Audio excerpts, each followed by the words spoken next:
had the free market guy, the pragmatic guy. I don't know what I am. But, I'm here, as Louisa mentioned, on behalf of Jonathan Silver, and he asked me to extend his apologies for not making it. I think that some of you might know we have a program that is coming to an end on Friday, and there's a fair amount of activity going on, so Jonathan was waylaid. Hopefully I can suitably fill in. I'll just briefly describe the program, the Loan Programs Office, and what it does. It's just one example of a government activity that helps energy, whether we call that energy policy or not. It's one program that helps all sorts of energy. I want to make a note, I'm a contractor to the federal government, so anything I say can and shouldn't be used against the federal government. There are 3 programs essentially that make up the Loan Programs Office. One of them is called the 1703 program, as only the federal government can do. They give you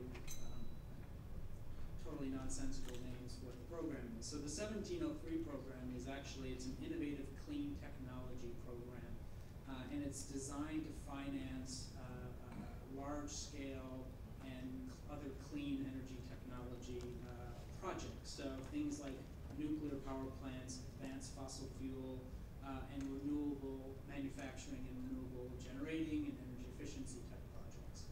The second program is called the Advanced Technology Vehicle Manufacturing Program, ATVM, and that's designed to finance alternative vehicle projects, so like the Nissan Leaf and things like that. The project that was already referenced, the 1705 program, that is, as rightly explained, is focused on commercial scale technology projects, energy projects. And that was created for a very short window under the Stimulus Act. I'm going to do something very rude you shouldn't normally do, but I'm going to reference something that a panelist earlier mentioned, because I think it was very helpful, the non-Venn diagram. Because what the 1705 program does, it's actually project finance. And project finance is an ungodly, boring concept, and it's a terribly microcosm of finance. It's not something most people do.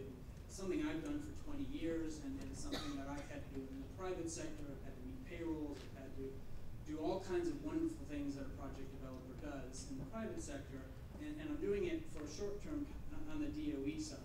But the 1705 program, project finance, is geared to do is to marry cash flow with tenor of debt, right? So project finance is debt, and it's intended to be long-term debt. What happened in the 2008-2007 timeframe is debt, capital markets, and especially project finance, dried up for all kinds of activities.